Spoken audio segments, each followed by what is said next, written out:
जय माता दी आप सभी को। तो आज जा रहे हैं हम बागपत ज़िले में पड़ते हैं गुफा वाले बाबा, उनके दर्शन करने के लिए। तो आज को आपको मेरे ब्लॉग में दर्शन होंगे गुफा वाले बाबा के, और मैं जा रही हूँ बस से। और तो चलिए आइए आपको दर्शन कराते हैं, और ऐसे ऐसे मेरे ब्लॉग आपको दर्शन मिलते रहेंगे। तो इसके लिए करना पड़ेगा आपको मेरे चैनल को सब्सक्राइब। तो मैं उतर चुकी हूँ गुफा वाले बाबा पर, और आप ये देख रहे हो। तो मैं करती हूँ रोड क्रॉस और आपको ले चलती हूँ गुफा वाले बाबा के दर्शन कराने के लिए। और इस तरह की वीडियो देखने के लिए, बाबा के दर्शन करने के लिए आपको चैनल को करना पड़ेगा सब्सक्राइब, और लाइक करना तो बिल्कुल भी ना भूलें।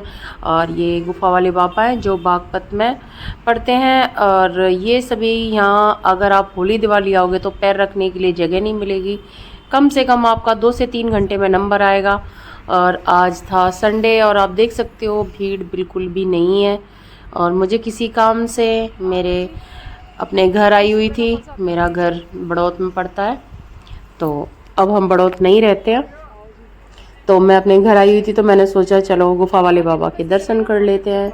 और बाबा के बिल्कुल भीड़ भी नहीं थी, खाली पड़ा हुआ था।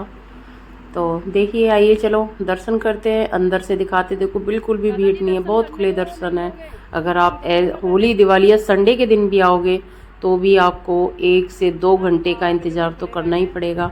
अगर होली दिवाली आओगे तो आप देख कर ही ऐसा लगेगा दूर से ही जय बाबा की यही बोल कर निकलोगे, क्योंकि वहाँ नंबर बिल्कुल भी नहीं पड़ता है। और यहाँ आज इतने खुले दर्शन हो रहे हैं। ये सामने बैठे हैं गुफा वाले बाबा, यहाँ भंडारे चलते हैं, लोगों की मन्नत पूरी होती है और बाबा सभी की मुराद पूरी करता है। तो आपको दर्शन हो गए तो आप भी बाबा को हाथ जोड़कर नमस्कार कीजिए, बाबा आपकी सभी मनोकामना पूरी करें। देखो ये बैठे हैं बाबा, यहाँ इन्होंने समाधि ली थी।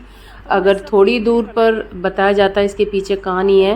थोड़ी दूर पर ये बाबा जब तपस्या कर रहे थे तो आकर एक जो जोटा बोलते हैं इधर की लैंग्वेज में, मुझे उसे हमारी लैंग्वेज में भैंसा बोलते हैं, उसने आकर बाबा की टक्कर मारना शुरू कर दिया समाधि में। तो वो जो भैंसा था वो थोड़ी दूर चलकर, 1 खेत दूरी है, अगर आप आओगे और किसी से पूछोगे, जो बैल था, बैल नहीं बोलेंगे उसे, जो झोटा था, उसने बाबा के टक्कर मारी थी, वो कहाँ पत्थर का बना। तो आप चल कर देखोगे वो ज़मीन में समा गया और वो पूरा पत्थर का बन गया। तो ऐसा बताया जाता है कि बाबा की बहुत मान्यता है। बाबा बहुत ही एक तपस्वी और बहुत बड़े ऋषि मुनि रहे थे। और ये बाबा की समाधि है जो मैं आपको दिखा रही हूँ। देखो ये पूरी कहानी का व्यू इसमें दे रखा है, और ये भोले बाबा की पूजा करते थे। तो देखो मैं ये आपको ऊपर की तरफ दिखा रही हूँ।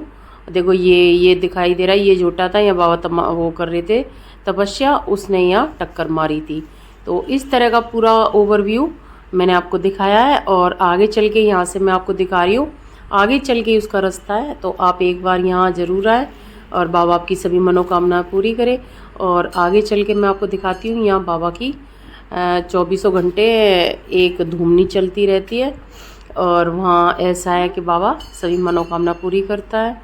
और मैं आपको चलो दिखाती हूँ कहाँ बाबा की धूमनी है। और इसकी अगर आप रखे अपने घर में लाते हो, बच्चे को कुछ असर हो रहा हो, कुछ हवा बिहार का, तो बताते हैं इसका टीका करने मात्र से ही सारी मतलब व्याधा कट जाती हैं। ये बाबा का हवन कुंड है, यहाँ बाबा का, ये बाबा की तस्वीर लगी हुई है। और मैंने अपना प्रसाद चढ़ाकर बाबा के हवन कुंड पर मैं आगे बढ़ी।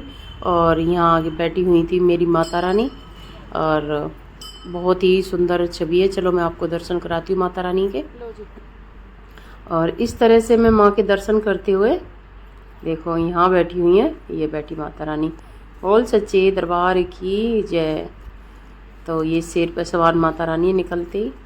और मैं माँ को यहाँ भी प्रसाद चढ़ाया, और प्रसाद चढ़ाकर, और क्योंकि मुझे ट्रेन भी पकड़नी थी, मुझे अपने घर ही काम था कुछ, तो बस मैंने कि चलो आए हुए तो हैं, बाबा के दर्शन भी कर लेते हैं। तो इसीलिए करते हुए फिर हम आगे बढ़े। आगे बढ़ते ही मैंने यहाँ भोले बाबा, हनुमान जी, गणेश जी, इन सब के मंदिर है, सभी पर प्रसाद चढ़ाया, माथा टेका। और ये करते हुए मैं अपने घर के लिए निकली। तो अगर आप आना चाहते हो तो ये बागपत ज़िले में पड़ता है और बाबा सबकी मुरादें पूरी करता है। होली दिवाली में मैं फिर बता रही हूँ आपको, यहाँ इतना भंडारा होता है और इतना प्रसाद चढ़ता है कि आपको बिल्कुल भी जगह नहीं मिलेगी। तो एक बार आप बागपत ज़िले के आसपास हो या दिल्ली के आसपास हो तो एक बार बागपत ज़िले में आप ज़रूर आएँ और बाबा के धाम पर माथा ज़रूर टेकें आएँ। और इन्हें गुफा वाले बाबा के नाम से जाना जाता है। आप यूट्यूब पर भी सर्च करोगे तो आपको मिल जाएगी, देख सकते हो किस तरह की कौन रोड़ी है। आप यूट्यूब पर सर्च करना गुफा वाले बाबा, उनके बारे में पूरी आपको जानकारी मिल जाएगी। और मेरी जानकारी आपको कैसी लगी तो आप कमेंट में ज़रूर बताएं और बाबा आपकी मन्नत पूरी ज़रूर करें। और गुफा वाले बाबा की जय। जय माता दी।